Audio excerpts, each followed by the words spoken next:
what's going on, guys? Christian Hannah Horror here. So Vampire Month is off and running, and I'm having so much fun. I'm hoping you guys are enjoying this journey, because I'm going to be talking about movies that some of that I should have talked about before, and others that I've never talked about before. And I want to say that I'm making a playlist with these videos, and older reviews of vampire films that I've done will be added into the vampire playlist for this month. Now, today's review, guys, is a movie that I get asked about frequently. Not only was it asked the most about for Vampire Month, but just in general.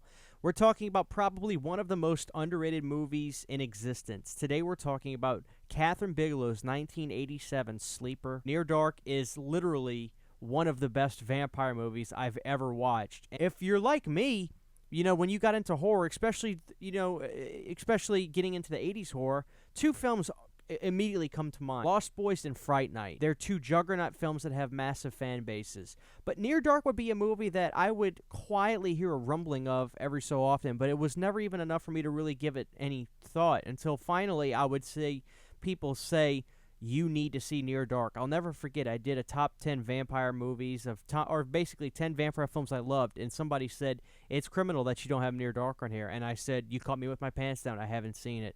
I made that happen.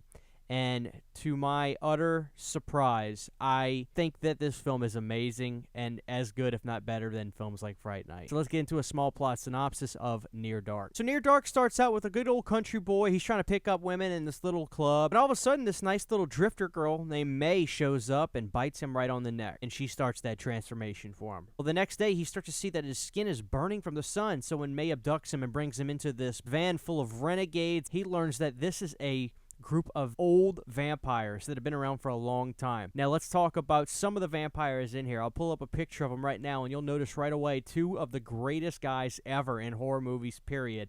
Lance Henriksen and Bill Paxton are in this movie.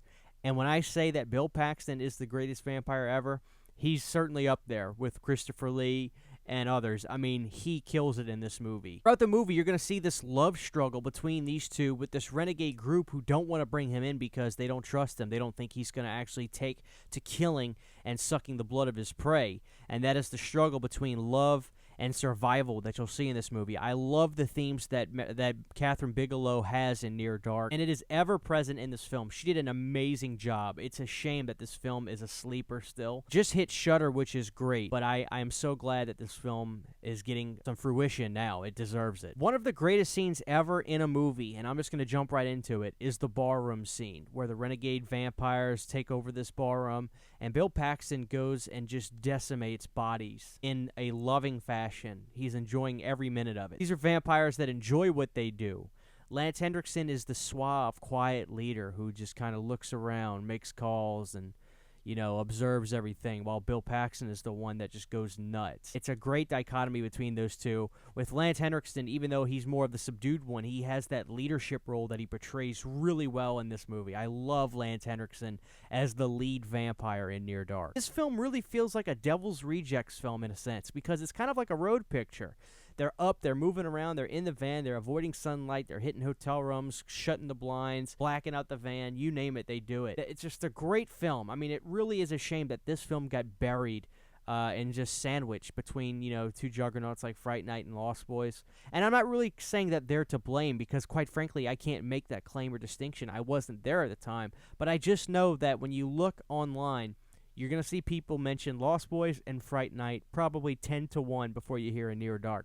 But I'm hoping that's changing, because this film is not only getting a new Blu-ray release. Don't go buy this one. Go on Shudder right now and enjoy the film. But it is coming out on Blu-ray very soon, again from Studio Canal, and with much better artwork, because let's be real, that's pretty bad. I meant when I said that Near Dark is one of the greatest vampire films ever made. It really is that good. It is genuinely an enjoyable film, and a sincere film from start to finish that really captivates the viewer, has great character arcs, a great, sensual mode to it, because I think that vampires are like, the sexier of the monsters, and I love having that love battle in the movie. If it's done well, I'm all for it, and this is done well. Near Dark does it brilliantly. The rest of the cast of this movie truly is phenomenal, and the story, again, is really enjoyable. I love Tim Thomerson in here. He's a Full Moon alumni. He's done greats like Trancers, and he's in this movie. So anytime I get to see old Tim, I'm over the moon. So that's just an added bonus if you're a Full Moon fan. Near Dark, I think, is coming back from the dead. This film got a very limited release back in its day and went out of print quickly. I've seen people, pay a pretty penny for this Blu-ray, and I'm telling you now, don't do that. Just wait. First, go on Shudder and enjoy the film if you haven't seen it.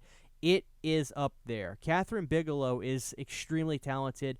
I don't need to tell you guys that. You guys can look at her repertoire and see the things that she's done. She's super talented. It did not get the fan base that it so rightfully deserved. Even now, so with the love for the 80s horror, this film still was sitting in the back. Part of that is I got to take some blame too, because I've been asked to review it and I didn't. But when I was doing Vampire Month, I thought this is the perfect time to talk about Near Dark, one of the greatest vampire films, if not the greatest vampire films of the 1980s. I sincerely mean that.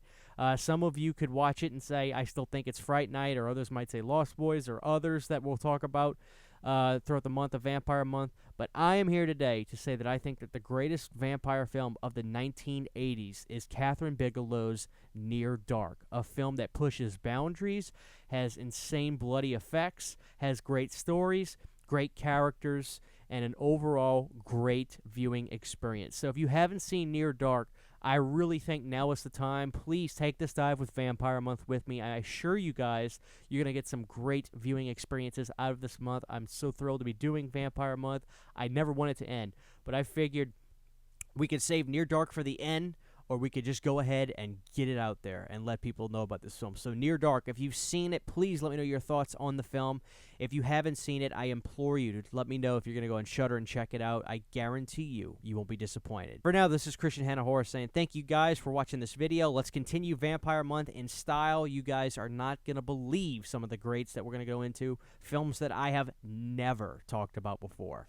Until then, we'll see you guys very, very soon.